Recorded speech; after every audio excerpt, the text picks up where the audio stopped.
Hello guys, it is Bento and today we are going to see a quick review about the new Moto E, and it is sold via Flipkart and from the Motorola showroom. It's a pretty compact phone and it supports a 4.3-inch QHD display. That's a 960 by 540 pixel resolution, and at this price point the Motorola has put a better display compared to others mobile at this price segment.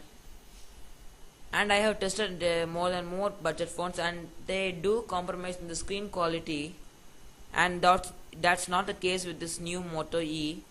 And also the most important thing, the Moto E has an auto brightness feature and it is pretty good in a budget oriented device.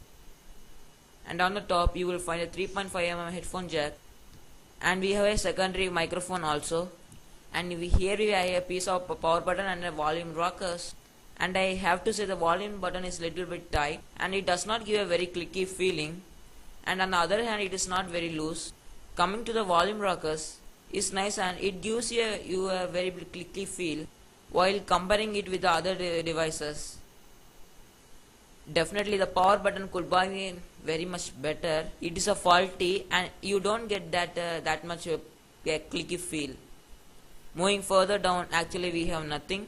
We just have a micro USB port that is for charging this device, and this, and again there is nothing. On the back we have the 5 megapixel shooter, and we can say it is a fixed focus camera.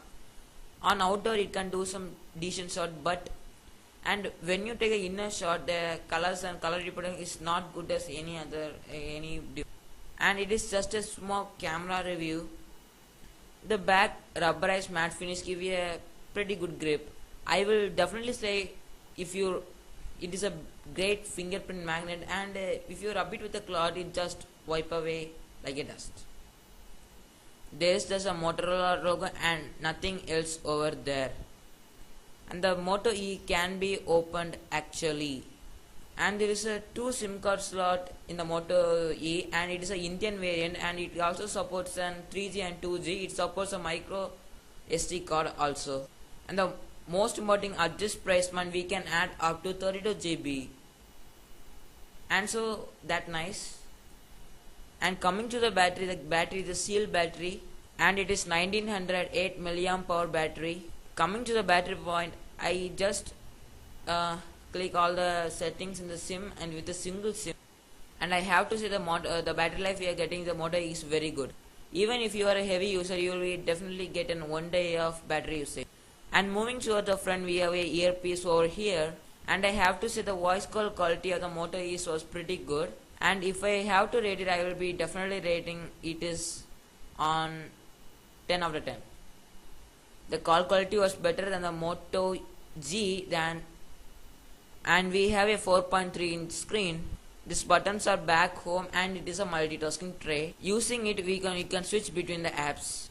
This is a speaker actually. It is a front facing speaker and the speaker is actually pretty loud. Let me also show you the Android version with getting the device, and use a double finger to get to this and use single finger to get to the notification.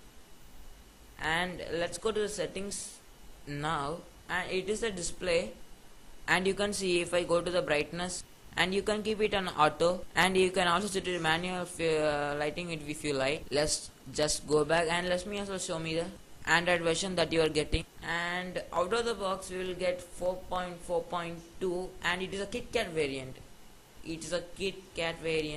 And we are getting the latest version of Android. And out of the box with this Moto E, the Motorola has promised that the Moto E will get one more Android major update, and that's a good thing. And coming to the storage, and that is one of the biggest con with this mobile. And out of the box it comes with 4 GB of internal memory. Out of that you only get 2 GB available, and I have just installed a lot of apps. Yes, you can add a micro SD card. Add on a micro SD card on the device. The way KitKat is that you cannot simply move all the apps and games to the SD card. With the help of the SD card you can move a lot of music and videos and etc extra on the SD card, and again you cannot move games and apps to the SD card. And it is one of the most con of the Moto E. The screen is very good at comparing to the price point. The phone is very responsive, as you can see. It is a very responsive device. Coming to the internal, it is powered by 1.2 GHz quad-core Snapdragon 200 processor. The GPU is Adreno 302. The RAM on that it is pretty modern and it is 1 GB. Basically, in the budget-oriented phone, we get only 512 RAM. But fortunately, on the Moto E, we are getting 1 GB of RAM. And it supports FM radio. I have just launched so many apps you can see. And when I do multitasking, the performance is very much decent up at this price point. And as you are connected to my Wi-Fi network, let's check that. Before that, let me go check my tweet. And I am also using that phone nearly for a week. There is a lot of tweets, etc, etc. As you notice, everything is pretty fine on the device. Overall, I was pretty happy with this device. Let's fire up the web browser. By default, we got the Chrome web browser, and it is loading the CNET website. And let's go to our website, techtubers.com. And one major thing you must know, we also have a swipe-like function in the new Moto E. And let's go to techtubers.com. And you can see it is loaded our website. And let me try with the pinch to zoom question. The pinch to gesture is also pretty responsive, and the kind of scrolling and dropping etc is pretty decent at this budget oriented device. Let me open up one of the stories, 2 videos. Let's open this one and let me change the orientation. As you can see, and you can see it is very quick. The general performance, I was pretty happy with this phone. Let's try to play back this video.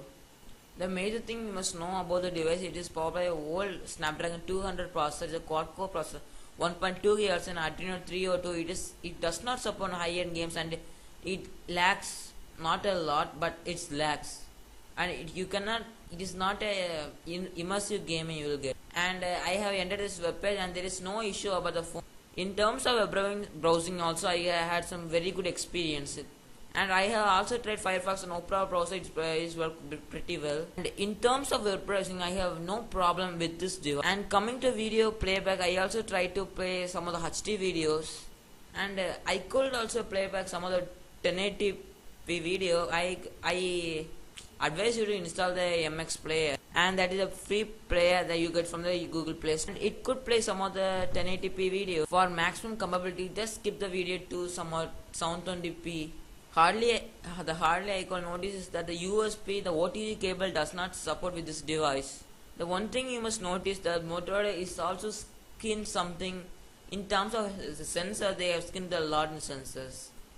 And you must also know the apps like Compass does not install in this, and does not work in the Moto E. It does not as a compass sensor. The GPS navigation work, but it is not the most accurate. If you quickly make a turn, it will take some time to heat on the motor. The another main thing, you cannot just 3G voice chat. It does not have a front facing camera. In camera department, the Moto is not a device for it.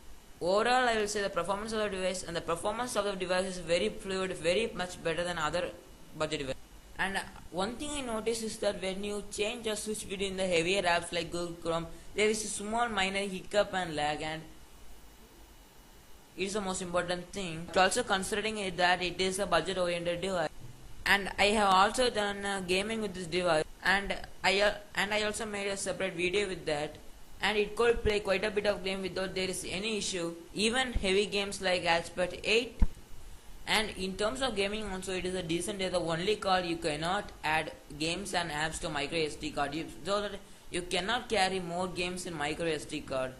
And when we are coming to the New Zealand device, it is something like a Nexus device, and it is a stock Android experience, a vanilla Android experience. The interface is like pretty Android, and when you press it, you will get all of the apps. And when you just scroll on, you will get the widgets, and also the notifications are over here, and you can use a double finger to scroll the notification. The overall phone performance were very well, and thanks to the stock Android experience, it is being to please subscribe my channel. Thank you.